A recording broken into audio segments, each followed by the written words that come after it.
గ్రామీణ ఉపాధి హామీ లోపల కనీస సౌకర్యాలు కల్పించడం లేదు.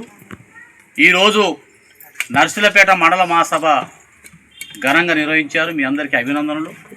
ప్రధానంగా మీరు అందరూ కూడా కొన్ని సమస్యల్ని ముందు తీసుకొచ్చారు.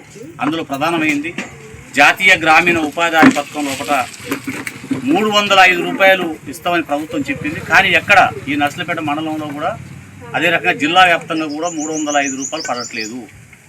150 నుంచి 200 రూపాయలు పడుతూ ఉంది. అందువల్ల కూలి గిట్టట్లేదని చెప్పేసి ఈరోజు మేము ఈ మహాసభ నుంచి ప్రభుత్వాన్ని అడుగుతా ఉన్నాం.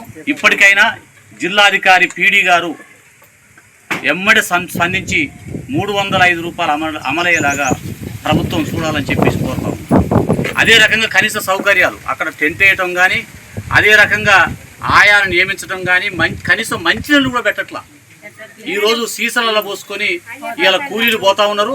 అందుకోసం ఆ విషయాన్ని కూడా మరి పీడీ గారికి మేము చెప్తా ఉన్నాం. ఈరోజు పీడీ గారు మీరు వినండి, మా యొక్క మరి ఆలపించండి, మీరు మా యొక్క గోస ఏ రకంగా ఉందో కూలీల గోస అని చెప్పేసి మీ సందర్భంగా చెప్పదలుచుకున్నాం. అందుకోసం పీడీ మసూద్ రాజు గారు వెంటనే స్పందించి మంచిళ్ళు సప్లై అయ్యేటట్టుగా చేయాలని చెప్పేసి డిమాండ్ చేస్తా ఉన్నాం.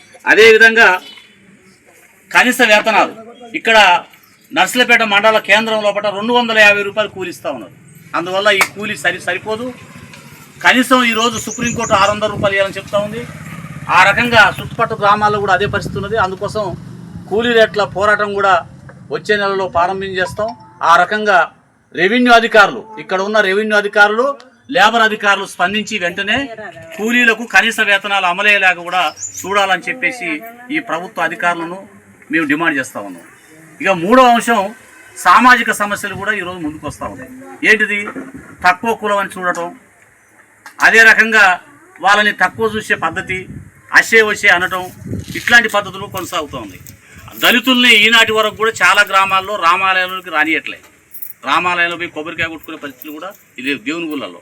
అందుకోసం దళితులు నేటికి కూడా కుల వివక్షత కొనసాగుతూ ఉంది. అందువల్ల ఇలాంటి వివక్ష రూపాల మీద కూడా రేపు భవిష్యత్తులో మన సంఘం పోరాటం చేస్తుంది.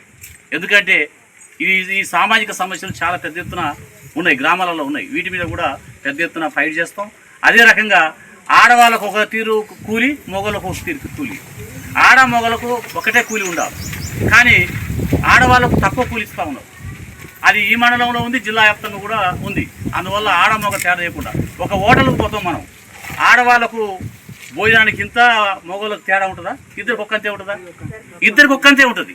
కానీ ఎక్కడ పోయినా, కానీ ఇక్కడ కూలి కాడి పోయినప్పుడు ఏంటంటే ఆడ మొగకు తేడా ఉంటాం, తక్కువ కూలి ఇస్తాం ఆడవాళ్ళకు. ఇట్లాంటి వివక్ష మీద కూడా రేపు భవిష్యత్తులో తెలంగాణ వ్యవసాయ కార్మిక సంఘం కొట్లాడుతుంది. రేపు మహాసభలో కూడా ఇవన్నిటి మీద, భూమి సమస్య మీద, కూలి సమస్య మీద, ఉపాధి రక్షణ మీద, ఇవన్నిటి మీద కూడా పెద్ద ఎత్తున పోరాటం చేస్తుందని చెప్పేసి మీ తరఫున ఆ రకంగా సంఘం నిలబడదని చెప్పేసి మీ అందరికీ కూడా హామీ ఇస్తూ రేపు భవిష్యత్తులో పోరాటాలు కూడా మీరు సిద్ధం కావాలని మరొకసారి మీకు పిలుపునిస్తూ ఈ అవకాశం ఇచ్చిన మీ అందరికీ ధన్యవాదాలు తెలియజేస్తూ సెలవు.